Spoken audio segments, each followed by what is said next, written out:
प्रिय विद्यार्थियों, आज हमारा जो विषय है, जो हिंदी साहित्य तृतीय वर्ष में पाठ्यक्रम विश्वविद्यालय द्वारा संचालित किया जा रहा है, उसमें हमारे आधुनिक काल के कवियों के आधार पर सिलेबस में आधुनिक काल जोड़ा गया है। तो आधुनिक क्या है, आधुनिक शब्द का क्या अर्थ है और ये शब्द साहित्य में क्यों प्रयुक्त हुआ, इस बारे में आपको समझाना चाहता हूँ कि आधुनिक शब्द अंग्रेजी शब्द के मॉडर्न शब्द से बना है। आधुनिक काल की समय सीमा माने हिंदी साहित्य के इतिहास की दृष्टि से तो सबसे पहले हम मुख्य रूप से आचार्य रामचंद्र शुक्ल के अनुसार इसकी विक्रम संवत 19वीं से इसकी शुरुआत मानी जाती है। अन्य विद्वानों के अलग अलग मत हैं। आचार्य हजारी प्रसाद द्विवेदी के अनुसार 1850 से आज तक का समय आधुनिक काल कहा जाता है, लेकिन सर्वमान्य मत है सन 1857 से वर्तमान समय तक को आधुनिक काल कहा जा सकता है। आचार्य रामचंद्र शुक्ल आधुनिक काल को गद्य काल कहते हैं। आचार्य हजारी प्रसाद द्विवेदी और डॉक्टर राम कुमार वर्मा ने इसको आधुनिक काल की संज्ञा दी। इसी प्रकार मिश्र बंधु ने आधुनिक काल को वर्तमान काल कहा। तो डॉक्टर जगदीश गुप्त के अनुसार आधुनिकता का मूल आधार मानवतावादी दृष्टिकोण है।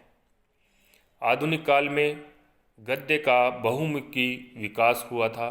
इस कारण आचार्य शुक्ल इस काल को गद्य काल कहते हैं। आधुनिक काल को नवीन विकास काल व पुनर्जागरण काल भी कहा जाता है। प्रमुखतः जो आधुनिक काल है उसके उपविभाजन भी किए गए। भारतेंदु युग, द्विवेदी युग, छायावाद युग, प्रगतिवाद, प्रयोगवाद, नई कविता, साठोत्तरी कविता, ये आधुनिक काल के उपविभाजन किए गए। सबसे जो क्रांतिकारी परिवर्तन हुआ मध्यकाल के बाद में, आधुनिक काल उत्तर मध्यकाल के बाद में, वो है गद्य का प्रचलन। खड़ी बोली हिंदी और गद्य की विधाओं का सर्वप्रथम आधुनिक काल में प्रयोग किया जाने लगा। आधुनिकता का अर्थ क्या है? वह जीवन दृष्टि जो परंपराओं से स्वतंत्र हो तथा बुद्धि एवं विवेक से स्वचालित हो एवं मानवता को महत्व देती हो, आधुनिकता कहलाता है।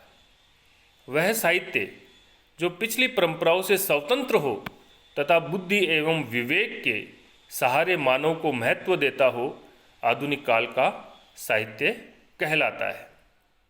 अब इस आधुनिकता के प्रमुख लक्षण क्या है, वो निम्न बिंदुओं के माध्यम से हम समझ सकते हैं। अतीत का सहारा, पहला बिंदु। एक एक बिंदु को बाद में विस्तृत चर्चा हम करेंगे। दूसरा है अनुभूति एवं संवेदना का नयापन।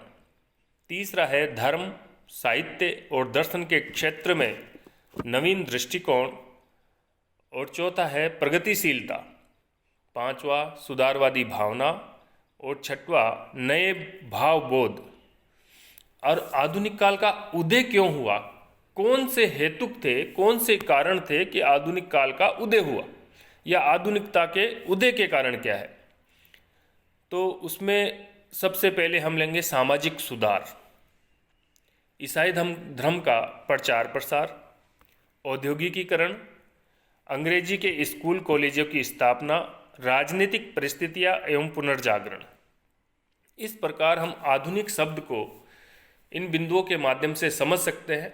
और हिंदी साहित्य के इतिहास में आधुनिकता का क्या अर्थ है, किस प्रकार से पुरातन और आधुनिकता में भेद है, तो ये आधुनिक काल हमारे तृतीय वर्ष के पाठ्यक्रम का प्रमुख विषय है। इसको हमने इन बिंदुओं के माध्यम से समझा है। धन्यवाद।